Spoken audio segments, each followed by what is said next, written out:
আমি আপনাদের সামনে সূরাতুল বাকারার 208 নম্বর আয়াতে কারিমা তেলাওয়াত করলাম।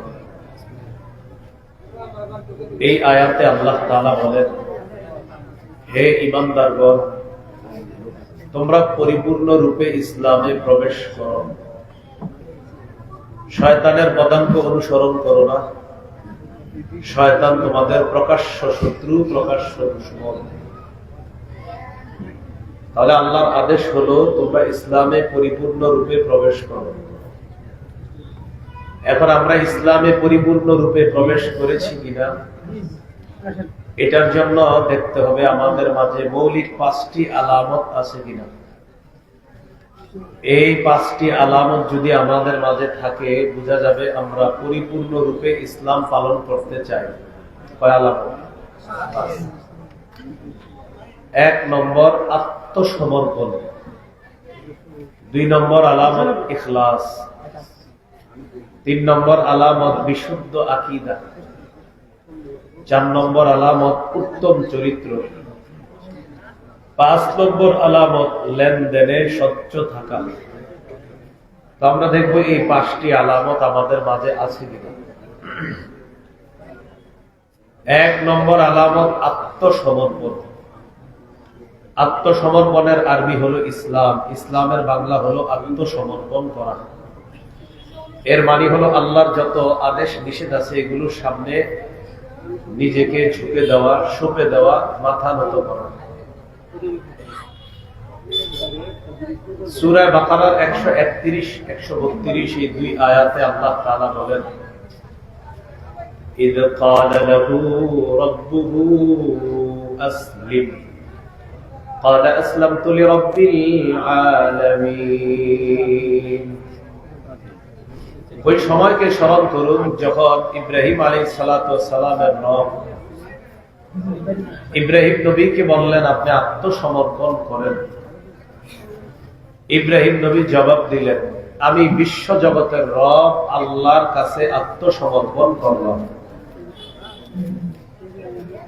এর পরের আয়াতে আল্লাহ বলেন, وَوَصَّى بِهَا إِبْرَاهِيمُ بَنِيهِ وَيَعْقُوبُ يَا بَنِيَّ إِنَّ اللَّهَ اصْطَفَى لَكُمُ الدِّينَ فَلَا تَمُوتُنَّ إِلَّا وَأَنْتُمْ মুসলিমুন। ইব্রাহিম নবী, ইয়াকুব নবী তাদের সন্তানদেরকে ওসিয়ত করলেন, হে প্রিয় সন্তান, আল্লাহ তাআলা তোমাদের জন্য দ্বীন নির্বাচন করেছেন, তোমরা মুসলমান না হয়ে মরো না। এখন কথা হলো দ্বীন দ্বারা কি উদ্দেশ্য। সূরা আলী ইমরানের 19 নম্বর আয়াতে আল্লাহ তাআলা বলেন, ইন্নাদ দীনা ইনদাল্লাহিল ইসলাম, নিশ্চয়ই আল্লাহর কাছে মনোনীত ধর্ম ইসলাম। সূরা আলী ইমরানের 85 নম্বর আয়াতে আল্লাহ তাআলা বলেন, وَمَن يَبْتَغِ غَيْرَ الْإِسْلَامِ دِينًا فَلَن يُقْبَلَ مِنْهُ, কোন ব্যক্তি যদি ইসলাম ছাড়া অন্য কোনো কিছুকে দ্বীন হিসাবে গ্রহণ করে, লা ইউকবাল মিন, এটা তার থেকে গ্রহণ করা হবে না, এটা গ্রহণযোগ্য হবে না। দ্বীন একমাত্র ইসলাম, এটাকে দ্বীন হিসাবে গ্রহণ করতে হবে। কেউ যদি ইসলাম ছাড়া অন্য কোনো কিছুকে দ্বীন হিসাবে গ্রহণ করে, ওয়া হুয়া ফিল আখিরাতি মিনাল খাসিরিন, সে আখিরাতে ক্ষতিগ্রস্তদের অন্তর্ভুক্ত হবে। তাহলে 1 নম্বর আলামত হলো আত্মসমর্পণ করা, আল্লাহর সমস্ত আদেশ নিষেধের সামনে নত হওয়া, সমস্ত আদেশ নিষেধগুলোকে মেনে নেওয়া। যখন আমরা পুরুষ আছি, আমরা নারী আছি, তো পুরুষ যারা আছি, আমাদের ইসলাম, আমরা যখন রাস্তাঘাটে চলবো তখন আমাদের মাঝে কিছু বাহ্যিক আলামত দেখলে বোঝা যাবে লোকটা মুসলমান। যেমন আপনি মসজিদের পাশ দিয়ে যাইতেছেন, এই টাইমে মসজিদে জামাত শুরু হয়ে গেছে, মুসলমান হিসাবে আপনার উচিত সাথে সাথে জামাতে শরীক হওয়া। কেন? কারণ এই লোকটা মুসলমান, আর মুসলমান জামাত হবে সেই দিক দিয়ে অন্য কোথাও যাবে, এটা হতে পারে না। আসরের পরে বাজার নিয়ে আপনি বাড়িতে রওনা করছেন, আস্তে আস্তে মাগরিবের সময় হয়ে গেছে রাস্তায়। তো মাগরিব তো বেশি সময় থাকে না, আপনি ব্যাগটা মসজিদের এক কোনায় রাখলেন, রেখে আপনি মাগরিবের নামাজে শরীক হলেন, বোঝা যাইতেছে লোকটা মুসলমান। তাহলে আমাদের ধর্মের নাম ইসলাম, আমরা ইসলাম ধর্মটা এটা আমরা পালন করি। আমাদের কিছু বাহ্যিক আলামত আছে, এগুলা দেখলে বোঝা যায় লোকটা মুসলমান। আর মা বোন আছে যারা নারী আছে, মা বোনরা পর্দা সহকারে চলবে, নারীরা পর্দা সহকারে চলাটাই হলো একটা মুসলিম নারীর পরিচয়। একটা মুসলিম নারীকে রাস্তায় দেখলে, পর্দার মধ্যে দেখলে বোঝা যাবে তিনি একজন সম্মানিত মুসলিম নারী। আল্লাহ তাআলা বলেন, ওয়াকারনা ফি বুয়ুতিকুন্না ওয়ালা তাবাররাজনা তাবাররুজাল জাহিলিয়াতিল উলা وأقمنا الصلاة وآتينا الزكاة وأطعنا الله ورسوله। আল্লাহ তাআলা বলেন, নবী আপনার বিবিদেরকে বলেন তোমরা ঘরে অবস্থান করো, বাহিরে যদি যেতে হয় পর্দার সহিত যাবে, আর বাহিরে জাহিলি যুগের নারীদের মতো তোমরা রাস্তায় বের হবে না। তাফসীর ইবনে কাসির এই আয়াতের ব্যাখ্যা, মূর্খতার যুগে নারীরা রাস্তায় বের হতো, এমন পোশাক পরতো যে পোশাকের কারণে তাদের দুই পাশ থেকে তাদের শরীরের বিভিন্ন অঙ্গ দেখা যেত। বলি নাউজুবিল্লাহ। আমাদের দেশেও দেখবেন মুসলিম কান্ট্রি, আমরা 90% বেশি মুসলমান, এটা আমরা দাবি করি, কিন্তু আমাদের দেশের মুসলিম মেয়েরাও আটো সাটো খাটো ছোট পোশাক পরে রাস্তায় হাঁটে, দেখলে বোঝা যায় না যে মেয়েটা মুসলমান। আর একটা মুসলিম নারীর মূল হলো তিনি পর্দার মধ্যে চলবে, পর্দায় থাকবে। আল্লাহ তাআলা বলেন, وَإِذَا سَأَلْتُمُوهُنَّ مَتَاعًا فَاسْأَلُوهُنَّ مِنْ وَرَاءِ حِجَابٍ। সাহাবীদেরকে বললেন, তোমরা যখন নবীর স্ত্রীদের কাছে কিছু চাইবা, পর্দার এপাশ থেকে চাইবা, তারা পর্দার ওপাশে থাকবে, তোমরা এপাশ থেকে চাইবা। এখান থেকে বোঝা যায় নারীরা তাদের নিজেদেরকে পর্দার ভিতরে রাখবে, পুরুষ তার সাথে প্রয়োজনীয় কিছু বলতে হলে পর্দার এপাশ থেকে বলতে হবে। রাসূলুল্লাহ সাল্লাল্লাহু আলাইহি সাল্লাম যেদিন ইন্তেকাল করলেন, নবীর দেহ মুবারক ঘরে রাখা আছে আম্মা আয়েশা সিদ্দিকা রাদিয়াল্লাহু তাআলা আনহার ঘরে। রাসূল সাল্লাল্লাহু আলাইহি সাল্লামের বিবি আয়েশা সিদ্দিকা রাদিয়াল্লাহু তাআলা আনহার সম্পর্কে আবু বকর সিদ্দিক রাদিয়াল্লাহু তাআলা আনহুর কন্যা। আবু বকর সিদ্দিক রাদিয়াল্লাহু তাআলা আনহু যখন নবীর মৃত্যুর সংবাদ শুনলেন, তিনি আসলেন, এসে দেহ মুবারক দেখার জন্য গেলেন। আয়েশা সিদ্দিকা রাদিয়াল্লাহু তাআলা আনহার ঘরে নবীর দেহ মুবারক। তো ওই ঘরে যখন প্রবেশ করবে, প্রবেশ করার আগে ভিতরে নবীর অন্যান্য বিবিরাও আছে। নবীর অন্য বিবিরা ঘরের ভিতরে পর্দার ওপাশে চলে গেলেন, আম্মাজান আয়েশা সিদ্দিকা পর্দার এপাশে রয়ে গেলেন। আপনারা জ্ঞান খাটাইলেই বুঝবেন যে আম্মাজান আয়েশা সিদ্দিকা ছাড়া সবাই পর্দার ওপাশে চলে গেলেন, আম্মাজান কেন গেলেন না? কারণ আবু বকর সিদ্দিক রাদিয়াল্লাহু তাআলা আনহুর সাথে আয়েশা সিদ্দিকা রাদিয়াল্লাহু তাআলা আনহার পর্দা করার প্রয়োজন নাই, তাই তিনি রয়ে গেলেন, অন্যরা পর্দার ওপাশে চলে গেলেন। এখান থেকে বোঝা যায় নারীরা পর্দা করতে হবে, নারীরা চেহারা ঢাকতে হবে, মুখ ঢাকতে হবে, কারণ নারীরা না হয় ভিতরে গেলেন কেন? সহিহ বুখারীর বর্ণনা, আয়েশা সিদ্দিকা রাদিয়াল্লাহু তাআলা আনহা হার হারায় ফেলছে। গলার হার হারিয়ে ফেলার পর এই হার তালাশ করতে গেছে। ইতিমধ্যে আম্মাজান যে পালকির মধ্যে ছিল, ওই পালকিটা সাহাবীরা বহন করে বাহনের উপর উঠায় দিয়েছে। আম্মাজান আয়েশা সিদ্দিকা রাদিয়াল্লাহু তাআলা আনহা বলেন, আমি এত পাতলা ছিলাম যে পালকিতে আমি থাকা আর না থাকা বরাবর, আমি থাকলে আর না থাকলেও সাহাবীরা বুঝতো না আমি আছি কিনা। তো তারা মনে করছে আমি আছি, এই মনে করে তারা পালকিটা বাহনের উপর দিয়ে দিছে, বাহন চলে গেছে, কাফেলাও চলে গেছে, আমি একা রয়ে গেলাম। হার তালাশ করে যখন আসলাম, আসার পর দেখি আমাদের কাফেলা সবাই চলে গেছে। আমি সেখানে অবস্থান করতে লাগলাম। আমি চিন্তা করলাম, নবীজি যখন আমাকে পাবে না তখন আমাকে খোঁজার জন্য কাউকে পাঠাবে। ইতিমধ্যে নবীর একজন সাহাবী নাম সফওয়ান রাদিয়াল্লাহু তাআলা, তিনি সবার শেষে রয়ে গেছে। তিনি রওনা করলেন। যাওয়ার সময় দেখে দূর থেকে দেখা যাচ্ছে নারী মতো একজনকে দেখা যায়। কাছে গেলেন, যাওয়ার পর চিনে ফেললেন তিনি যে আম্মাজান আয়েশা সিদ্দিকা রাদিয়াল্লাহু তাআলা আনহা। আম্মাজান ঘুমায় গেছে, একা একা ঘুমায় গেছে। আয়েশা সিদ্দিকা রাদিয়াল্লাহু তাআলা আনহা বলেন, সফওয়ান আমাকে দেখার পর শুধু একটা বাক্য বলছে, ইন্না লিল্লাহি ওয়া ইন্না ইলাইহি রাজিউন। সফওয়ান আমাকে দেখে বলছে ইন্না লিল্লাহি ওয়া ইন্না ইলাইহি রাজিউন।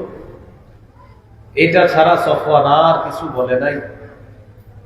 আমি সাথে সাথে জাগ্রত হলাম। সফওয়ান তার বাহনটা আমার সামনে বিছায়া দিছে যেন আমি বাহনের উপর উঠি। এখন আমাদের মাথায় একটা কথা এসে পড়ছে যে হুজুর আম্মাজান আয়েশা সিদ্দিকা রাদিয়াল্লাহু তাআলা আনহাকে সফওয়ান রাদিয়াল্লাহু তাআলা আনহু দেখে চিনলো কিভাবে? তিনি যে আয়েশা, তিনি কি পর্দা করে না? এটা কিন্তু মাথায় আসতে পারে। আম্মাজান আয়েশা সিদ্দিকা রাদিয়াল্লাহু তাআলা আনহা জবাব দিয়ে দিয়েছেন ওই জামানায়, وكان قد رآني قبل أن يضرب الحجاب। সফওয়ান পর্দার বিধান নাযিল হওয়ার আগে আমাকে দেখেছিল, তখন থেকে চিনে আমি আয়েশা। পর্দার বিধান নাযিলের আগে যেই মাত্র সফওয়ান আমাকে আজকে দেখলো, আমি ঘুমিয়ে আছি, ঘুম থেকে আমি যখন জাগ্রত হলাম, সফওয়ানের ইন্না লিল্লাহ শোনার পর দেখেন কি বলে আম্মাজান। সফওয়ান যখন ইন্না লিল্লাহ পড়লো, আমার ঘুম ভাঙার পর খাম্মারতু ওয়াজহি বিল জিলবাব, আমি আমার চেহারা তাড়াতাড়ি পর্দা দিয়ে ঢেকে ফেললাম। ওড়না দিয়ে, চাদর দিয়ে আমার চেহারা ঢেকে ফেললাম। বলেন চেহারা কেন ঢাকলেন? চেহারা পর্দার অন্তর্ভুক্ত কিনা? এই জন্য নারীদের ইসলাম মনে রাখতে হবে, তারা পর্দায় থাকবে। তাদের পর্দা হলো চেহারাও পর্দার অন্তর্ভুক্ত। আল্লাহ তাআলা কথাগুলা বুঝে শুনে মা বোনদেরকে আমল করার তৌফিক দান করুন। তাহলে আমরা ইসলামে পরিপূর্ণ ভাবে প্রবেশ করেছি কিনা? কয় আলামত? এক নম্বর, আত্মসমর্পণ করা। আল্লাহর যত বিধান আছে সব বিধানগুলোর সামনে মাথা নত করা, বিধানগুলা মেনে নেওয়া। নামাজ, রোজা, হজ, যাকাত যেমন আল্লাহর বিধান, জিহাদ এটাও আল্লাহর বিধান। জিহাদ কার বিধান? কিন্তু আমাদের সমাজে নামাজ, রোজা, হজ, যাকাতের ওয়াজ শুনলে সবাই খুব বেশি পরিমাণে সুবহানাল্লাহ আলহামদুলিল্লাহ পড়ে। জিহাদের কথা শুনলে অনেক অভিভাবকরা ইন্না লিল্লাহ পড়ে। কেন? আমাদের দেশের মুসলমানদেরকে এমন একটা ভঙ্গুর জাতিতে রূপান্তরিত করা হয়েছিল এবং হয়ে গেছে। মোটামুটি মাথার মধ্যে এমন ভাবে কিছু গোবর ঢুকিয়ে দেওয়া হয়েছে আমাদের দেশের মুসলমানদের মাথায়। কিছু মানুষ ষড়যন্ত্র করে এখন তারা জিহাদ শব্দটা শুনলেই মনে করে না জানি কি। আসলে ওই যে ইসলামী সভ্যতা আদর্শ থেকে আমরা দূরে সরে যাওয়ার কারণে এখন জিহাদ, যেটা ছিল মুসলমানদের অধিকার আদায়ের লড়াই, এই লড়াই মুসলমান ভুলতে বসেছে। এটা এখন ভুলে যাওয়ার উপক্রম। তাহলে বলেন তো, আত্মসমর্পণ মানি জিহাদের এই বিধানটাকে মাথা পেতে মেনে নেওয়া। মাইকম্যান ভাই একটু আওয়াজ কমায় দেন, বাহিরে উপরের আওয়াজগুলো একটু কমাতে। আমার সাথে 5টা কথা একটু আপনারা বলেন, তাহলে খুব সুন্দরভাবে ভবিষ্যতে মনে থাকবে। বলেন, ক্রেতা, বিক্রেতা, দ্রব্য, মূল্য, বাজার। আপনি বাজারে গেলেন, 1 নম্বর একটা বিষয়, আপনি ক্রেতা, বিক্রেতার কাছ থেকে কিনবেন, দ্রব্য কিনবেন, মূল্য পরিশোধ করবেন। ঠিক তো? এই 5 জিনিস। বলেন, ক্রেতা আল্লাহ, বিক্রেতা মুমিনগণ, দ্রব্য জানমাল, মূল্য জান্নাত, বাজার জিহাদের ময়দান। ক্রেতাকে বিক্রেতা মুমিনগণ, দ্রব্য জানমাল, মূল্য জান্নাত, বাজার জিহাদের ময়দান। সূরাতুত তাওবা 111 নম্বর আয়াতে আল্লাহ বলেন, ইন্নাল্লাহা আশতারা মিনাল মুমিনিনা আনফুসাহুম ওয়া আমওয়ালাহুম বিআন্না লাহুমুল জান্নাহ। আল্লাহ তাআলা বলেন, ইন্নাল্লাহা আশতারা, নিশ্চয়ই আল্লাহ ক্রয় করে নিয়েছেন, আল্লাহ হলেন ক্রেতা। মিনাল মুমিনিনা, মুমিনদের থেকে ক্রয় করে নিয়েছেন, মুমিনরা হলো বিক্রেতা। আনফুসাহুম ওয়া আমওয়ালাহুম, তাদের জানমাল হলো দ্রব্য। বিআন্না লাহুমুল জান্নাহ, বিনিময় হলো আল্লাহর দেওয়া জান্নাত। তাহলে ক্রেতা আল্লাহ, বিক্রেতা মুমিনগণ, দ্রব্য হলো জানমাল, মূল্য হলো জান্নাত, রয়ে গেল বাজার। আল্লাহ বলেন, ইউকাতিলুনা ফি সাবিলিল্লাহি ফায়াকতুলুনা ওয়া ইউকতালুন, তারা আল্লাহর রাস্তায় লড়াই করবে, কাফেরদেরকে হত্যা করবে, নিজেরা শহীদ হয়ে আল্লাহর জান্নাতের মেহমান হয়ে যাবে। এই হলো বাজার তথা জিহাদের ময়দান। আবু দাউদের হাদিস 2504 নম্বর হাদিস, 2504। قال رسول الله صلى الله عليه وسلم جاهدوا المشركين بأموالكم وأنفسكم وألسنتكم। নবীজি বলেন, তোমরা মুশরিকদের বিরুদ্ধে লড়াই করো তোমাদের সম্পদ দিয়ে, তোমাদের জান দিয়ে, তোমাদের জবান দিয়ে, সম্পদ দিয়ে লড়াই করো।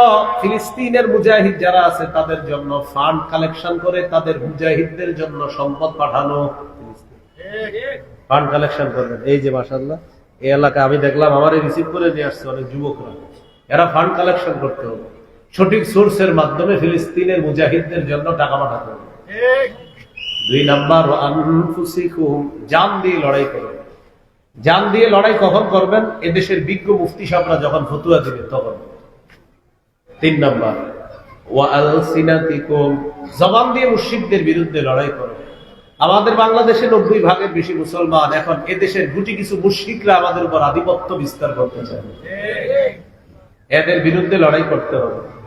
আল্লাহ তাআলা বলেন, লাতাজিদান্না আশাদ্দান নাসি আদাওয়াতাল লিল্লাযীনা আমানুল ইয়াহুদা ওয়াল্লাযীনা আশরাকু, মুমিনদের সবচেয়ে বড় শত্রু হলো ইহুদি এবং মুশরিকরা। এজন্য মুশরিক যারা আছে তারা আমাদের শত্রু। আমাদের ভাগ্যের পরিবর্তন কেন হয় না জানেন? আমরা এক তাগুত ছাড়ি আর এক তাগুত ধরি, এজন্য আমাদের ভাগ্যের পরিবর্তন হয় না। আফগানিস্তান অভিভাবক বানাইছে আল্লাহকে, এই জন্য আফগানিস্তানের ভাগ্য আল্লাহ পরিবর্তন করে দিয়েছে। দুনিয়ার সবচাইতে পরা শক্তি তারাও লেজ গুটিয়ে আফগানিস্তান ছেড়ে পালাতে বাধ্য হয়েছে। কেন? কারণ তারা অভিভাবক মেরেছে ডাকে। বলেন, আমাদের অভিভাবক কে? 3 পারা 2 নম্বর পৃষ্ঠা, হাফিজি কোরআন মাজিদ অনুযায়ী সূরা বাকারা 257 নম্বর আয়াতে আল্লাহ বলেন, আল্লাহু ওয়ালিয়ুল্লাযীনা আমানু, যারা ঈমানদার তাদের অভিভাবক হলেন আল্লাহ। বলেন, ঈমানদারের অভিভাবক কে? আল্লাহ। তাহলে ইসলামে পরিপূর্ণভাবে প্রবেশ করেছি কিনা? কয় আলামত?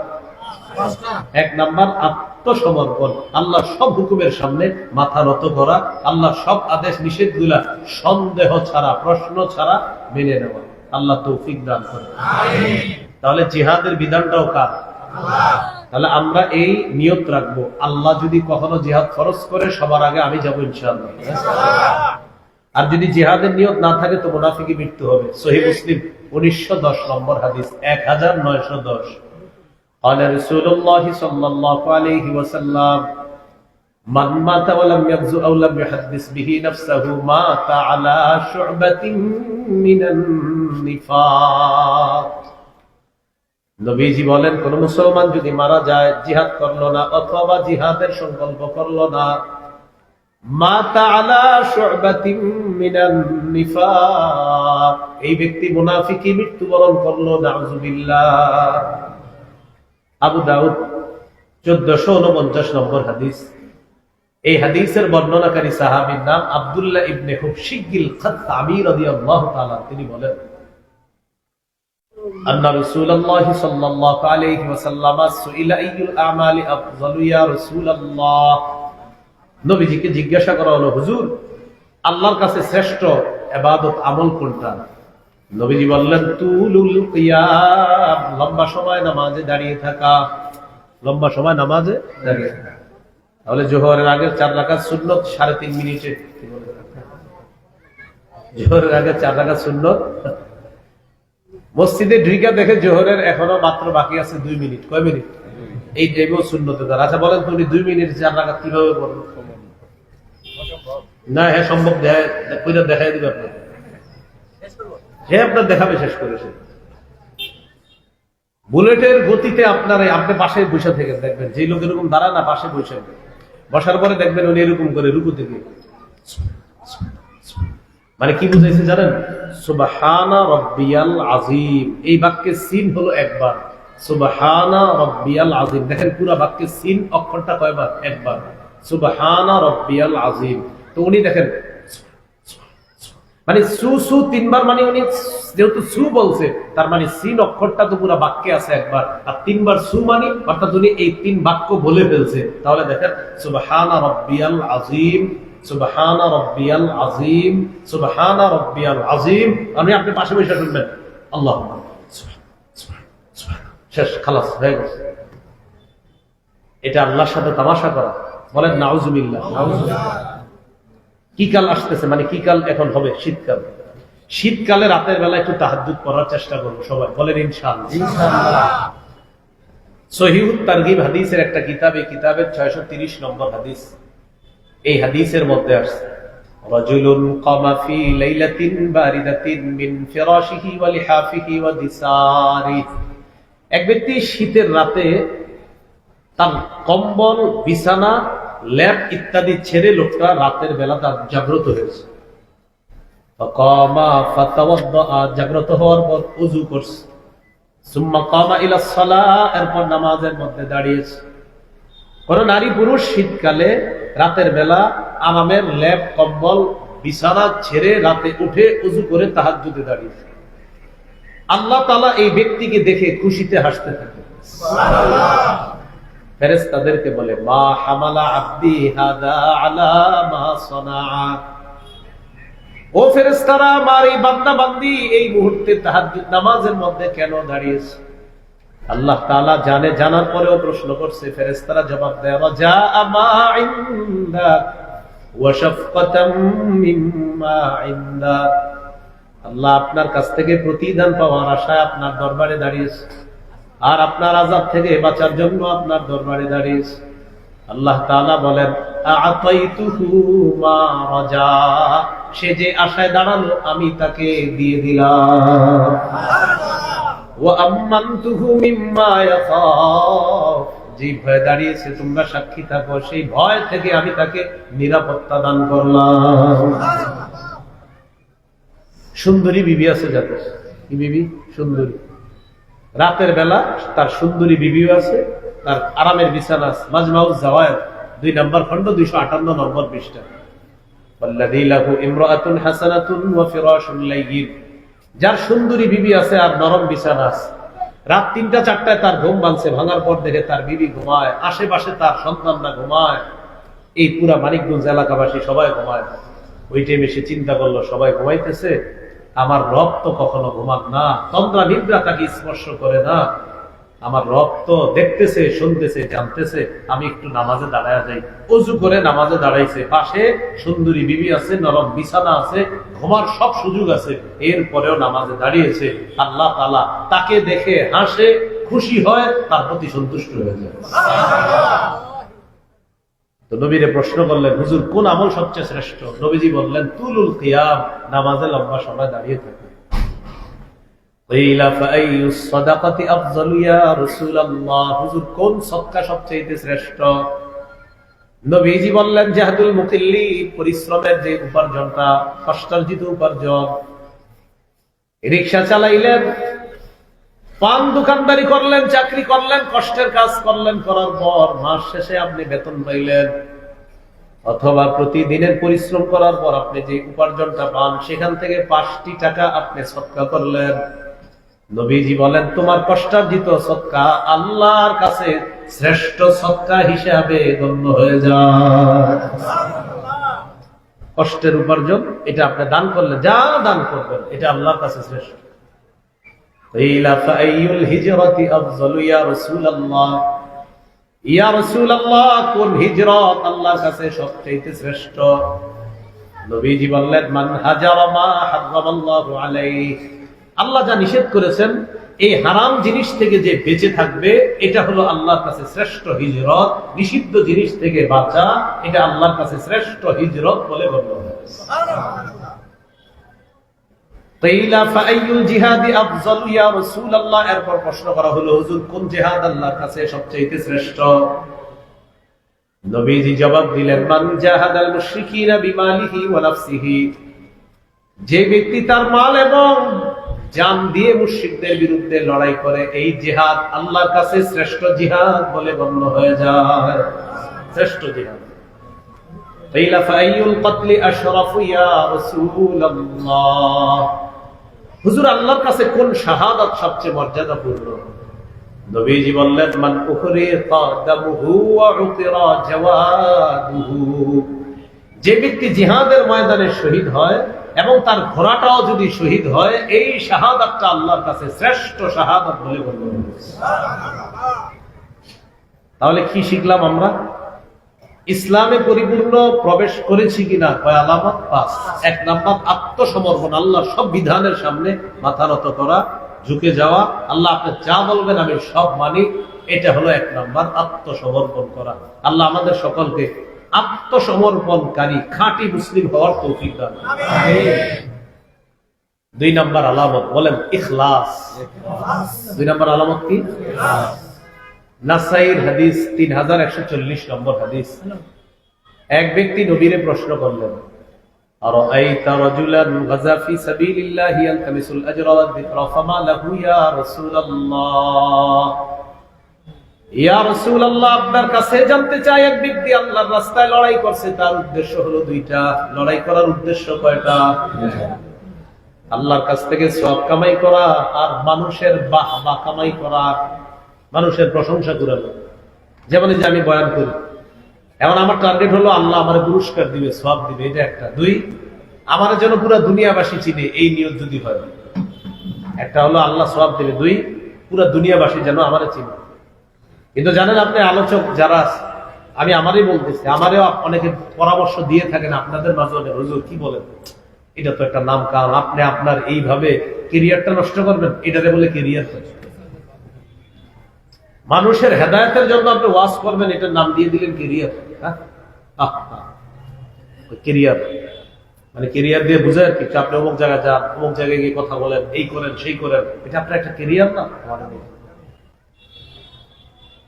তো এরকম কথা বলে তো মনে করেন এই কথা যদি লুফে নেই, আসলেই তো ঠিকই তো ক্যারিয়ার।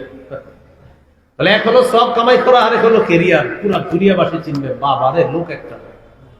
হুজুর সে কি পাবে? নবীজি বললেন, লা শাইআ লাহু, কিছুই পাবে না।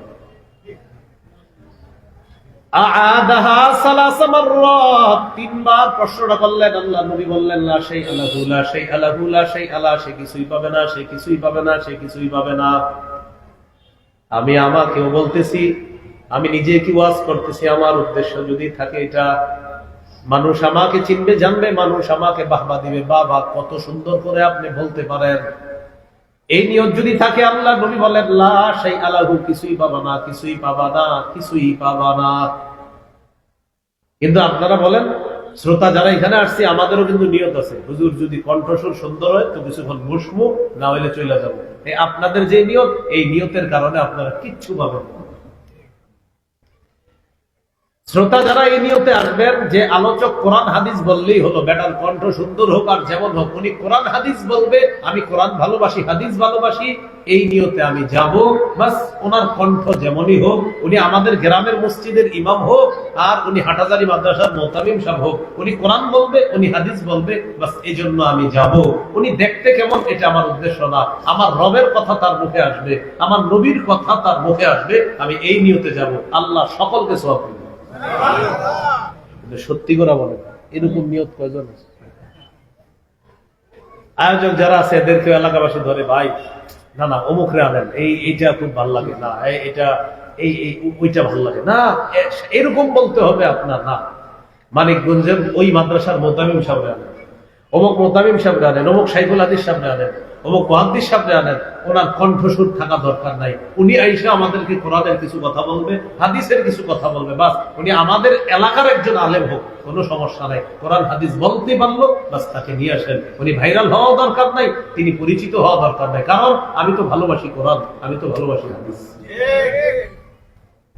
আপনাদেরকে মোহাব্বতের আলোকে বলছি, এই মানসিকতা লালন করেন, তাহলে কারণ এই জীবন তো আপনার চিরস্থায়ী জীবন না, মারা যাবেন, পরে আসল জীবন শুরু হবে, সেখানে কিন্তু সবকিছুর হিসাব দিতে হবে। আপনি জানেন আমি আপনাদের সামনে বয়ান করতেছি, ধরে নেন আপনারা যদি এখানে একটা কথার কথা 10 জন মানুষ থাকতেন, 1 মিনিট করে 10 জনে কয় মিনিট হয়? 10 মিনিট। 1000 জন মানুষের 1 মিনিট করে কয় মিনিট হবে? এই 1000 মিনিটের হিসাব আল্লাহর কাছে আমার দিতে হবে। মনে করেন আমি আপনাদের সামনে বসে 1 মিনিট ওয়াজ করছি, কয় মিনিট? কিন্তু 1 মিনিট ওয়াজ করলো কয়জনকে করছি? 1000 জনকে। এই 1000 মিনিট সবারটা যোগ করলে কত হয়? 1000 মিনিট। এই 1000 মিনিট আমার কাছে আমানত। আপনাদের একটা মিনিট যদি আমি হাসি তামাশা করে নষ্ট করি, আল্লাহর কাছে হিসাব দিতে হবে। কিন্তু হাসি তামাশা হয় কিনা? নিষেধ, নিষেধ, হিসাব দিতে হবে। আল্লাহ তাআলা আমাদেরকে বুঝার তৌফিক দান করেন। আমিন। তো বলছিলাম, এক ব্যক্তি নবীরে প্রশ্ন করলেন, আরাআইতা রাজুলান গাযা ফি সাবিলিল্লাহি ইয়ালতামিসুল আজরা ওয়াজ যিকরা ফামা লাহু ইয়া রাসূলুল্লাহ। হুজুর, এক ব্যক্তি জিহাদ করছে, তার নিয়ত দুইটা, আল্লাহর কাছে সওয়াব পাবে আর দুনিয়ার মানুষ তাকে বলবে বাহ বাহ কত বড় মুজাহিদ। হুজুর, সে কি পাবে? নবীজি বললেন, লা শাইআ লাহু লা শাইআ লাহু লা শাইআ লা, কিছুই পাবে না, সে কিছুই পাবে না, সে কিছুই পাবে না। হাদিসের শেষে আল্লাহ নবী বলেন, ইন্নাল্লাহা লা ইয়াকবালু মিনাল আমালি ইল্লা মা কানা লাহু খালিসা। আল্লাহ তাআলা ততক্ষণ বান্দার কোনো আমল কবুল করেন না যতক্ষণ এই আমলটা ইখলাসের সাথে না করবে, ততক্ষণ আমল আল্লাহ কবুল করেন না। তাহলে আমি আজকে বলার আমল করতেছি, আপনারা এখানে শোনার আমল করতেছেন। এই যে আমি বলতেছি এটা আমার আমল, আর আপনারা শুনতেছেন এটা আপনাদের আমল। আমাদের দুই পক্ষের আমল কবুল হবে যদি এটা আল্লাহর জন্য হয়। তার জন্য হয়, আল্লাহর জন্য। তাহলে এখনই নিয়তটা সবাই পাকাপোক্ত করে ফেলি, বলেন ইনশাআল্লাহ। আগে যা যা করছেন সব বাদ, এখন নিয়ত করে ফেলেন, আল্লাহ ভুল হয়েছে, সুরসার কোনো বিষয় না, কোরআন সুন্নাহর নিয়তে আসছি, হেদায়েতের কথা শুনবো, এই নিয়তটা সবাই দিল থেকে করে ফেলেন, নিশ্চিত আল্লাহ সওয়াব দেন। তাহলে ইসলামে আছে কিনা কয় আলামত? 2 নাম্বার গেল ইখলাস। 3 নাম্বার আলামত বলেন বিশুদ্ধ আকীদা। এটা গুরুত্বপূর্ণ কথা। বলেন আকীদায় শিরিক থাকা যাবে না, বেদাত থাকা যাবে না। এবার আমার সাথে কিছুক্ষণ বলেন, বলেন শিরকি কথা বলবো না, শিরকি কথা শুনবো না, শিরকি গান শুনবো না। শিরকি গান বুঝেননি? আর আপনারা না বুঝলে কে বুঝবে? এদিকে শিরকি গানের সাপ্লাই হয় বেশি হবে। তাহলে শিরকি গান শুনবো না। এরপরে বলেন শিরকি কাজ করবো না। শিরকের গন্ধ হয় যেখানে, এর আশেপাশেও যাব না। শিরকি আকীদা রাখবো না। শিরকের গন্ধ যদি বলেন বাৎসরিক গন্ধ হয়, তাও সেখানে যাব না। কি গন্ধ? বাৎসরিক কিছু শিরকের গন্ধ আছে। এটা হলো আপনার 364 দিন আল্লাহরে সেজদা দেয়, বাৎসরিক ভাবে আরেক জায়গায় একটা আবেগে দিয়ে দেয়। এই জন্য এটা করা যাবে না। আল্লাহ আমাদেরকে হেফাজত করেন। সূরা জুমারের 65 নম্বর আয়াতে আল্লাহ বলেন, লা ইন আশরাকতা লা ইয়াহবাতান্না আমালুকা। নবী, আপনি যদি শিরিক করেন অবশ্যই অবশ্যই আপনার সব আমল বরবাদ হয়ে যাবে। নবীজিরে বলতেছে। তো নবী তো কখনো শিরিক করবে না। নবীজিরে দিয়ে ধমকটা আল্লাহ আমাদেরকে দিতেছে। দেখো, আমার নবীকে বললাম আপনি শিরিক করলে আমল বরবাদ, আসলে আল্লাহ তাআলা ধমকটা আমাদেরকে দিয়েছে। দেখো, পৃথিবীর শ্রেষ্ঠ যিনি, তাকে আমি বলছি শিরিক করলে সব বরবাদ, তো তোমাদের কি অবস্থা হবে? আমাদের এশিয়া মহাদেশে, বিশেষ করে বাংলাদেশ, ভারত, পাকিস্তানে কবর কেন্দ্রিক কিছু শিরিক হয়। কি কেন্দ্রিক? কবর কেন্দ্রিক। রাসূল সাল্লাল্লাহু আলাইহি সাল্লাম ইন্তেকালের 5 দিন আগের হাদিস, জুনদুব রাদিয়াল্লাহু তাআলা আনহুর বর্ণনা, সহিহ মুসলিমের 532 নম্বর হাদিস, মাদ্রাসা পাঠ্যপুস্তক অনুসারে, আর আপনাদের পকেটের উস্তাদ অনুযায়ী 1175 নম্বর হাদিস। এই হাদিসের মধ্যে আছে عن جندب رضي الله تعالى عنه قال سمعت النبي صلى الله عليه وسلم قبل أن يموت بخمس وهو يقول আমি নবীকে ইন্তেকালের 5 দিন আগে বলতে শুনলাম, নবীজি বলেন আলা ওয়া ইন্না মান কানা ক্বাবলাকুম ইত্তাখাযু কুবুর আমবিয়াইহিম ওয়া সালিহিহিম মাসাজিদা। নবীজি বলেন, শোনো, তোমাদের পূর্ববর্তী জাতি তাদের নবী ওলিদের কবরকে সিজদার স্থান বানিয়েছে। আলা ফালা তাত্তাখিজুল কুবুর মাসাজিদা, ও আমার উম্মত, তোমরা কবরকে সিজদার স্থান বানাবা না। আনহাকুম আন যালিকা, আমি নবী নিষেধ করে গেলাম। এক সাহাবী সফর করে আল্লাহর নবীর কাছে আসছে, আসার পর বলে, ইয়া রাসূলুল্লাহ, অমুক এলাকায় গেলাম, যাওয়ার পর ফাতুহুম ইয়াসজুদুনা লিমারজুবানিল লাহুম, গিয়ে দেখলাম তারা তাদের নেতাকে সিজদা দেয়। নাউযুবিল্লাহ। কাকে সিজদা দেয়? নেতাকে। নেতাকে সিজদা দেওয়ার বিষয়টা আমাদের বাংলাদেশে মোটামুটি কাছাকাছি চলে গেছে, এবং বিভিন্ন স্কুল কলেজের মধ্যে আপনার এরকম শুরু হয়েছিল, নেতার সামনে গিয়ে এইভাবে শুরু হয়েছে। আর কিছুদিন পরে আপনার একদম সিজদা দিয়ে দেওয়া লাগতো, এরকম নিয়ম হইতে পারে। এরকম একটা পর্যায়ে চলে গিয়েছিল, কিন্তু এই পর্যায়ে যেন আবার ফিরে না আসে, এই জন্য সবাই সতর্ক থাকবে, না হয় বাঁচবেন না। বললাম না, এক তাগুত ছাড়বেন আর এক তাগুত ধরবেন, তো বৃষ্টি থেকে বাঁচার জন্য ঝর্ণার নিচে এসে দাঁড়ানো, এরকমই হবে বিষয়টা। আসছে নবীজির কাছে, আসার পরে বলতেছে, হুজুর, অমুক এলাকায় গিয়ে দেখলাম নেতাকে সিজদা দেন, তো কি তুমি কি বলতে চাও? হুজুর, আমি চিন্তা করলাম পৃথিবীর শ্রেষ্ঠ নেতা আপনি, কথা তো সত্য, অতএব আপনাকে সিজদা দেওয়ার বেশি যোগ্য। এটা মানে সাহাবী মনে করছে নেতা যদি সিজদা পেতে হয় তা আপনি সবচেয়ে যোগ্য হবেন।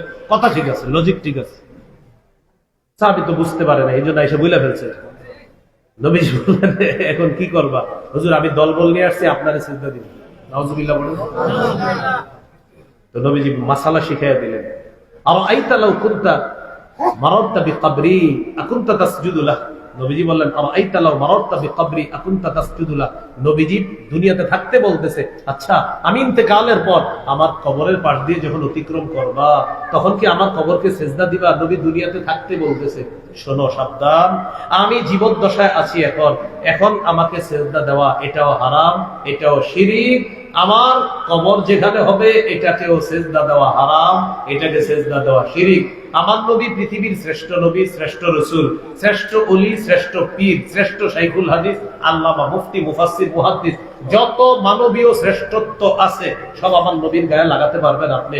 সেই নবীকে সিজদা দেওয়া হারাম, তার কবরকে সিজদা দেওয়া হারাম। অতএব দুনিয়ার অন্য কোন পীর, গাউস, কুতুব, আল্লামা, মুফতি, মুহাদ্দিস, তাকে সিজদা দেওয়া হারাম, তার কবরকে সিজদা দেওয়া কোটিবার হারাম। তাহলে সিজদা দেওয়া যাবে না, শিরক। নবীজি সাল্লাল্লাহু আলাইহি সাল্লাম ইন্তেকালের দিনের একটা হাদিস শুনেন, সহিহ বুখারীর বর্ণনা, 435 নম্বর হাদিস। লাম্মা নুজিলা বিরাসূলিল্লাহি সাল্লাল্লাহু আলাইহি ওয়াসাল্লাম তাফিকা ইয়াতরাহু খামিসাতান আলা ওয়াজহিহি। আল্লাহ নবীর যেদিন মুমূর্ষু অবস্থা হলো, যেদিন আল্লাহ নবী ইন্তেকাল করবেন, নবী তার চেহারা মুবারকের উপর একটা কাপড় রাখলেন। দেখেন, এইভাবে একটা কাপড় রাখলেন, ইন্তেকাল করলেন, একটা কাপড় দিয়ে ঢাকলেন, এইভাবে চেহারা ঢাকা, নবী ইন্তেকাল করলেন। ফাইযা গতাম্মা কাশাফাহা আন ওয়াজহিহি, যখন নবীর প্রাণটা বের হবে, তখন নবী চেহারা মুবারক থেকে কাপড়টা সরাইলেন। প্রাণ বের হওয়ার সময় কাপড় সরাইলেন। কাপড় সরানোর পর আল্লাহ নবী বললেন, লানাতুল্লাহি আলাল ইয়াহুদি ওয়ান নাসারা, ইহুদিদের উপর আল্লাহর অভিশাপ, খ্রিস্টানদের উপর আল্লাহর অভিশাপ। ইত্তাখাযু কুবুর আমবিয়াইহিম মাসাজিদা, তারা তাদের নবীদের কবরকে সিজদার স্থান বানিয়েছে।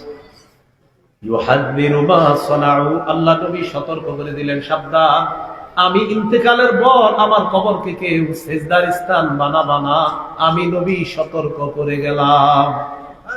তাহলে ইন্তেকালের 5 দিন আগে সতর্ক করলেন, ইন্তেকালের দিন সতর্ক করলেন। এবার বলেন, কবরকে কেন্দ্র করে বলেন মেলা বসানো যাবে না। কবরকে কেন্দ্র করে কি বসানো যাবে না? মেলা। আবু দাউদের হাদিস, 2042 নম্বর হাদিস। قال رسول الله صلى الله عليه وسلم লা তাজআলু বুয়ুতাকুম কুবুরা ওয়া লা তাজআলু কবরি ঈদা। তোমরা তোমাদের ঘরগুলাকে কবর বানাও না, এটা বললেন প্রথমে। আচ্ছা, ঘর কবর হয় কিভাবে? যেই ঘরে আল্লাহর জিকির না হয়, নফল নামাজ না হয়, কোরআন তেলাওয়াত না হয়, ওই ঘর কবরের মতো হয়ে যায়। ওয়ালা তাজআলু কবরি ঈদা, নবী বলেন আমার কবরকে তোমরা উৎসবের জায়গা বানাবা না, মেলার কারণ বানাবা না, আমার কবরকে কেন্দ্র করে মেলা বসাবা না। এখন বলেন তো, আমাদের বাংলাদেশে কবর কেন্দ্রিক মেলা আছে না নাই? আমরা যাই না, দেখতেও যাই না, কিছু কিনতেও যাই না। কবর কেন্দ্রিক মেলা যাবেন না, দেখতেও যাবেন না, কিনতেও যাবেন না। কেন যাবেন? গেলে তো আপনি ফেরেশতাদের ভিডিওতে রেকর্ড হয়ে যাচ্ছেন। আল্লাহ আপনার এই বান্দাটাও সেখানে গিয়ে তাদের সমর্থন বাড়াইছে। আমরা না প্রথমে বললাম শিরিকের গন্ধ আছে যেখানে, সেখানেও আমরা যাব না। আল্লাহ তৌফিক দান করে। বলেন আকীদায় বেদাত রাখা যাবে না। কি রাখা যাবে না? বেদাত। সহিহ বুখারীর বর্ণনা 2697 নম্বর হাদিস, রাসূলুল্লাহ সাল্লাল্লাহু আলাইহি সাল্লাম বলেন, মান আহদাসা ফি আমরিনা হাযা মা লাইসা ফীহি ফাহুয়া রাদ্দুন। ইসলামী শরীয়তের মধ্যে ইবাদতের নামে কেউ যদি নতুন কিছু আবিষ্কার করে, এটা বেদাত, এটা প্রত্যাখ্যান করা হবে, এটা গ্রহণযোগ্য না। ইমাম মালিক রাহমাতুল্লাহ আলাইহি বলেন, মানিকতাদা ফিল ইসলামি বিদআতান ইয়ারাহা হাসানা ফাকাদ জামা আন্না মুহাম্মাদান খানার রিসালা। কেউ যদি ইসলামে নতুন কোনো বেদাত চালু করে আর এটাকে যদি সে উত্তম মনে করে, সে নবীর দায়িত্বের উপরে প্রশ্ন তুলতেছে যে নবী মনে হয় দিন পূর্ণ রাইখা যাইতে পারে নাই, সে আসছে নতুন বেদাত দিয়ে দিন পূর্ণ করতে। বলেন আমাদের নবী কি পূর্ণাঙ্গ দিন রেখে গেছে না অপূর্ণাঙ্গ? আল্লাহ তাআলা সূরা মাইদার 3 নম্বর আয়াতে বলেন, আল-ইয়াউমা আকমালতু লাকুম দীনাকুম, আজ আমি তোমাদের জন্য তোমাদের দিন পূর্ণাঙ্গ করে দিলাম। তাহলে দিন পূর্ণাঙ্গ, এখানে বেদাতের অনুপ্রবেশ ঘটানোর কোনো সুযোগ নাই। আল্লাহ আমাদেরকে বেদাত থেকে হেফাজত করুন।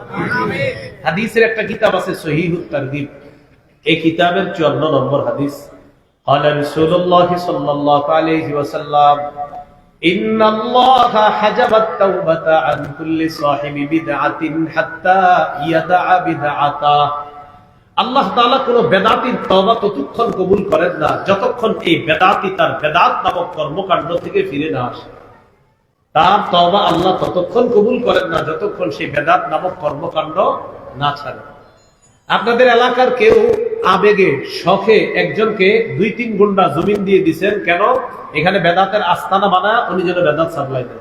তো বলে দিলেন আপনার আমি জায়গাটা দিয়ে দিলাম, আপনি এখানে আস্তানা বানান, আমরা দুইজনে তো একই ক্যাটাগরির লোক, আপনিও আপনার কাম করেন, আমিও আপনার সহযোগিতা করব, এই জন্য আপনি কিছু জমি জমা দিয়ে দিচ্ছেন। এটা কি হবে? সহিহ বুখারীর বর্ণনা 3172 নম্বর হাদিস, রাসূলুল্লাহ সাল্লাল্লাহু আলাইহি সাল্লাম বলেন, মান আহদাসা ফিহা,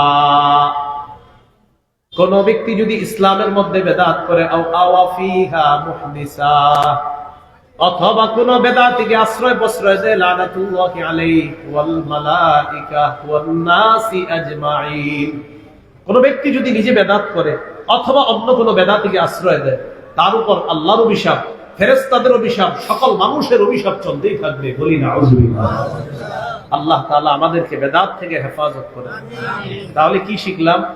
শিরকি আকীদা রাখা যাবে না, বেদাতি আকীদা রাখা যাবে না। এটা হলো 3 নাম্বার আলামত। রাসূলুল্লাহ সাল্লাল্লাহু আলাইহি সাল্লাম বলেন, আতানি আতিম মির রাব্বি ওয়া খায়্যারানি বাইনা আইয়ুদখিলা নিসফা উম্মতি আল জান্নাহ ওয়া বাইনা আশ-শাফাআ।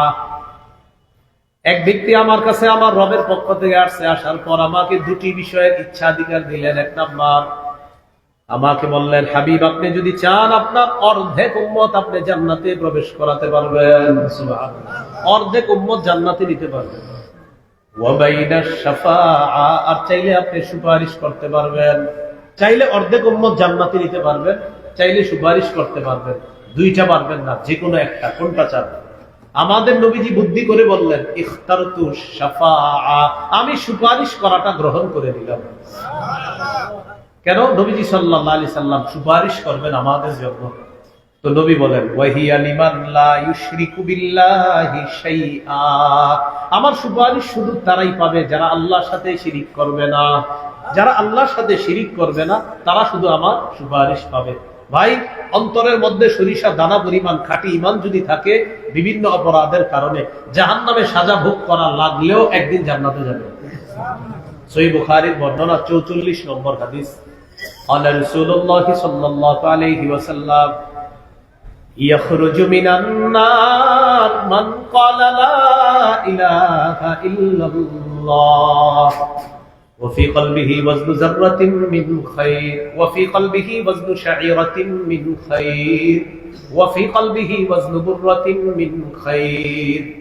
নবীজি বলেন, যে ব্যক্তি বলবে লা ইলাহা ইল্লাল্লাহ, তার অন্তরে যদি গম পরিমাণ, জব পরিমাণ, সরিষার দানা পরিমাণ ঈমান থাকে, সে একদিন জাহান্নাম থেকে বের হয়ে জান্নাতে প্রবেশ করবে। সহিহ বুখারীর বর্ণনা 1237 নম্বর হাদিস, 1237। জিবরিল আমিন রাসূল সাল্লাল্লাহু আলাইহি সাল্লামের কাছে আসছে। আসার পর বললেন, বাশশির উম্মাতাকা আন্নাহু মান মাতা মিন উম্মাতিকা লা ইউশরিকু বিল্লাহি শাইআ দাখালাল জান্নাহ। নবী, আপনার উম্মতকে আপনি সুসংবাদ জানায়া দেন, আপনার উম্মতের মধ্যে যারা শিরিক করবে না, আল্লাহর পক্ষ থেকে সুসংবাদ জানায়া দেন, তারা আল্লাহর জান্নাতের মেহমান হয়ে যাবে। সুবহানাল্লাহ। শিরিক করা যাবে না, মনে থাকবেনি সবার। সহিহ বুখারীর 26 নম্বর হাদিস, উসমান রাদিয়াল্লাহু তাআলা আনহু বর্ণনা। قال رسول الله صلى الله عليه وسلم من مات وهو يعلم أنه لا إله إلا الله دخل الجنة। মুহাম্মদের সাথে সবাই একবার বলেন, লা ইলাহা ইল্লাল্লাহ। আবার লা ইলাহা ইল্লাল্লাহ। এই কথাটার বিশ্বাস নিয়ে যদি কেউ মারা যায়, নবী বলেন, আমি বলে দিলাম সে জান্নাতে যাবে। সে কোথায় যাবে?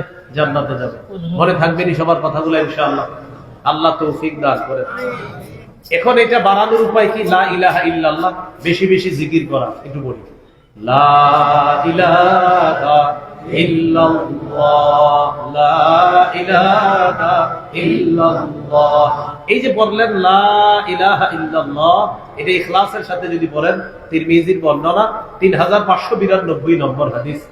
মা ক্বালা আব্দুল কাত্তু লা ইলাহা ইল্লাল্লাহ মুখলিসান ইল্লা ফুতিহাত লাহু আবওয়াবুস সামা হাত্তা তুফজিয়া ইলাল আরশ।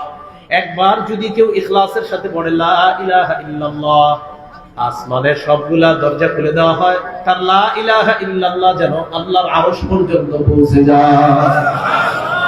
পড়বেন নি সবাই ইনশাআল্লাহ। মা বোনরা রান্না করতেছেন, জিকির চালু রাখেন, লা ইলাহা ইল্লাল্লাহ। এর এখন মোবাইল দেখা দেখা রান্না করে, দেখা দেখা মোবাইল খানার আইটেম বাইর করে। কেন? আগের জামানা আমাদের মা বোনরা যেগুলো রান্না করতো, সাধারণ ওই আপনার আলু মাছ ঝোল দিয়া, এইগুলোই বেশি মজা লাগতো। এখন যত আইটেম বাড়তেছে, পেট তত খারাপ হইতেছে। আপনার ওই মায়ের দাদির হাতের রান্না খাবেন, দেখবেন পেটও ভালো, সব ভালো। আধুনিক আপনার ওই ইউটিউব দেখা দেখা রান্না, এটা খালি মজা লাগে, মুখে মজা লাগে, পেটে গিয়েছে শুরু হবে ঝামেলা। এই জন্য দেখবেন আমাদের মা বোনটা যে আগে নর্মাল রান্না করতো, মাশাআল্লাহ সাধারণ রান্না করতো, শরীর ভালো থাকতো, সব ভালো থাকতো। আল্লাহ আমাদেরকে কথাগুলো বোঝার তৌফিক দান। তাহলে মা বোনরা রান্না করতেছে, আপনি বিবিরে বলেন, জিকির করো, রান্নার সময় জিকির করো, তোমার জিকিরওয়ালা খাবার যেন আমার পেটে যায়, আমার সন্তানের পেটে যেন তোমার জিকিরওয়ালা রান্না যায়, আমার মেয়েটার পেটে যেন তোমার জিকিরওয়ালা খাবার যায়। ওই জিকিরওয়ালা খাবার যে সন্তানের পেটে যাবে, তো সে ওলি হবে না, কে হবে বলে? আল্লাহ কথাগুলা বোঝার তৌফিক দান করে। মনে আসেনি কয় আলামত? ইসলামে পরিপূর্ণ প্রবেশ করেছি কিনা বোঝার জন্য কয় আলামত? 1 নম্বর আত্মসমর্পণ, 2 নম্বর ইখলাস, 3 নম্বর বিশুদ্ধ আকীদা। আকীদায় শিরিক রাখা যাবে না, আকীদায় বেদাত রাখা যাবে না। 4 নম্বর বলেন উত্তম চরিত্র। কিছু মানুষ আছে আমাদের সামনে দেখবেন মাশাআল্লাহ ভালো সুফি মানুষ, ঘরে বিবিরে দেখতে পারবে না, এটা হবে না। আপনি বিবির কাছে উত্তম হতে হবে। রাসূলুল্লাহ সাল্লাল্লাহু আলাইহি সাল্লাম বলেন, খায়রুকুম খায়রুকুম লিআহলিহি ওয়া আনা খায়রুকুম লিআহলি। তোমাদের মধ্যে সর্বোত্তম ওই ব্যক্তি যে তার বিবির কাছে উত্তম, আর আমি নবী মুহাম্মদ সাল্লাল্লাহু আলাইহি সাল্লাম এই পৃথিবীর সবচেয়ে শ্রেষ্ঠ স্বামী আমার বিবিদের কাছে। সুবহানাল্লাহ। এটা হলো আপনার আভ্যন্তরীণ উত্তম চরিত্র। বাহিরে কিভাবে? আপনি মসজিদে গেলেন, এই একটু পরে আসরের নামাজে যাবেন মসজিদে। মসজিদে যাওয়ার পর অনেক সময় সামনের কাতারে বাচ্চা থাকে, তো না বুঝা চলে যায় সামনের কাতারে। আপনি গিয়ে বললেন, এই তোর নাম কি? অমক, তুই উত্তর পাড়ার কার ছেলে, বাধ্য হইবে বাপটা যেমন বলো না যাবি যা, এরকম করলেন এই ছি এটা করেন না। একটা বাচ্চা সামনে চলে গেছে, বুঝে নেই 9-10 বছর বয়স, তো ওরে বলবেন বাবা তুমি ওই জানালার পাশে দাঁড়াও, এখানে বড়রা দাঁড়াবে, এই সুন্দরভাবে ওরে বুঝাই দেন। এইভাবে বুঝাই দিলে ও আগামী 5-6 দিন আপনারা রাস্তায় দেখলে সালাম দিবে, ওর আম্মাকে বলবে, ওর ভাইকে বলবে আঙ্কেল ভালো মানুষ খুব, সালাম দিবে আপনারে। আর যদি ওই যে ওইটা বলেন এই যা যা পিছিয়ে যা, ও কি করবে, দোকানের পিছিয়ে লুকায় থাকবে, আপনার ইট মারবে।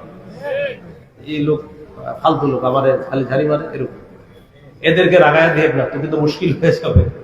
তো 4 নাম্বার উত্তম চরিত্র আরেকটা আছে, আপনি দৌড়ায় মসজিদে গেলেন, আরো 10 জন মুসল্লির জুতা নষ্ট করলেন আপনার জুতার কাদা দিয়ে, মাশাআল্লাহ মসজিদে গিয়ে আল্লাহরে খুশি করলেন। বাইর হওয়ার পর যে 10 জন মুসল্লির জুতা নষ্ট করলেন, তাদের মনে যদি আঘাত পায়, তারা মাফ না করলে আল্লাহ মাফ করবে না। এই জন্য খুব সতর্কতা। নবীজি বলেছেন বিসাকিনাতি ওয়াল ওয়াকার, ধীরস্থিরতার সাথে মসজিদে যাও, যতটুকু নামাজ পাইবা পড়বা, যতটুকু না পাইবা তুমি নিজে নিজে পরে আদায় করে নিবা। তাহলে আপনি দৌড়ায় গেলেন, গিয়ে কি করে মসজিদে দেখেন আল্লাহু আকবার, হাতাটা এইভাবে আছে, ওযু করে আসছে দ্রুত আল্লাহু আকবার, সুবহানাল্লাহ ওয়া বিহামদিহি, অথবা তাসবিহ ওয়া তাআলা জাদ্দুকা লা ইলাহা ইল্লা আনতা। আপনি খুঁজেন, এই কিছুদিন পরে খুঁজবেন পাবেন। এই যে আপনি আল্লাহর সাথে এগুলো কেন করতে গেলেন? সুন্দরভাবে মসজিদের সভা, আল্লাহ পৃথিবীর আসমান জমিনের যিনি মালিক, তার সামনে দাঁড়াবো, কতটা সুন্দরভাবে আমার দাঁড়ানো উচিত। তাহলে বাহিরে বান্দার হক নষ্ট করব না, ভিতরে আল্লাহর হক নষ্ট করব না, মনে থাকবে নি? ভিতরে মসজিদের ভিতরে আল্লাহর হক আছে, আর বাহিরে বান্দাদের হক, এটা নষ্ট করব না। তাহলে 4 নাম্বার আলামত উত্তম চরিত্র। 5 নাম্বার সর্বশেষ আলামত, লেনদেনে স্বচ্ছ থাকা। শুক্রবারে টাকা দেওয়ার কথা, আর কিয়ামতের আগে শুক্রবার আসে না, এরকম যেন না হয়। টাকা যারা পাও না দিয়ে দিবেন। সূরা মাইদার 1 নম্বর আয়াতে আল্লাহ তাআলা বলেন ইয়া আইয়ুহাল্লাযীনা আমানু আউফু বিল উকুদ, হে ঈমানদারগণ চুক্তিগুলা পুরা করো। তোমরা যাদের সাথে চুক্তিতে আবদ্ধ হও, এটা লেনদেনের চুক্তি হতে পারে, এই চুক্তিগুলা তোমরা পুরা করো। এই লেনদেনে স্বচ্ছ থাকবো আমরা। হ্যাঁ, যারা টাকা পায়, ওর যদি 2-3 দিন সময় লাগে, আপনারা যারা দেনাদার আছেন, যে আপনার কাছে একজন টাকা পাও না, আর মনে করে ওনার কাছে পাও না, তো আইসা বললো কাকা আপনার টাকাটা শুক্রবারে দেওয়ার কথা, একটু শনি রবিবারে হইলে ভালো হয়। উনি যদি বলে ঠিক আছে শনি রবিবারেই দাও, এতে আল্লাহ তাআলার পক্ষ থেকে জান্নাতে তার জন্য অনেক ভালো কিছুর ব্যবস্থা আছে। আল্লাহ আমাদেরকে বুঝার তৌফিক দান করেন। তাহলে আলোচনা শেষ, এবার একটু পরীক্ষা হোক, আমরা ইসলামে পরিপূর্ণ আছি কিনা কয় আলামত। 1 নম্বর আত্মসমর্পণ, আল্লাহর সব হুকুম নিষেধের সামনে আত্মসমর্পণ করা। 2 নম্বর ইখলাস। 3 নম্বর বিশুদ্ধ আকীদা, আকীদায় শিরিক থাকা যাবে না, বেদাত থাকা যাবে না। 4 নম্বর উত্তম চরিত্র। 5 নম্বর লেনদেনে স্বচ্ছতা। আল্লাহ তাআলা আমাদের সকলকে যে কথাগুলো শুনলাম বললাম, আমরা সবাই যেন এই কথাগুলো মেনে চলতে পারি, আল্লাহ তৌফিক দান করেন, পরিপূর্ণ মুসলমান হওয়ার তৌফিক দান করেন। আজকে যে আলোচনাটা করলাম, বিশেষ করে শিরিক বেদাত সম্পর্কে যে বিষয়গুলো, এগুলা আপনারা, আমার একটা সংকলন আছে মিম্বরের আমানত, এটা 2য় খণ্ডে পাবেন। এখানে গাড়ি আছে, 1 থেকে 6 খণ্ড আছে, যাদের প্রয়োজন হয় সবাই সংগ্রহ করার চেষ্টা করবেন। প্রথম খণ্ডটা সন্তানের 64টা অধিকার, পুরো মুখস্থ করে ফেলবেন। 2য় খণ্ড শিরিক বেদাত, 3য় খণ্ড হালাল হারাম, 4র্থ খণ্ড স্বামী স্ত্রীর অধিকার, 5ম খণ্ড লা ইলাহা ইল্লাল্লাহর ব্যাখ্যা, 6ষ্ঠ খণ্ড হলো নামাজ সম্পর্কে আলোচনা। এই 6টা খণ্ড যদি পারেন সংগ্রহ করে নিয়ে, আর না পারলে যেভাবে পারেন, ওরা খুচরাও বিক্রি করে, ওদের কাছ থেকে সংগ্রহ করে নিতে পারেন। আমাকে বলে দিতে বলছে, বলে দিলাম। আপনারা যদি সংগ্রহ করেন গাড়ি থেকে, গাড়ির কাঁচ ভাঙা যাবে না, গাড়ির কাঁচ কিন্তু ভাঙা যাবে না। আল্লাহ তাআলা আমাদের সকল যে কথাগুলো বললাম শুনলাম, পরিপূর্ণভাবে ইসলামে যেন প্রবেশ করতে পারি আমরা, আল্লাহ তৌফিক দান করেন। আমিন ওয়া আখিরু দাওয়ানা আলহামদুলিল্লাহি রাব্বিল আলামিন।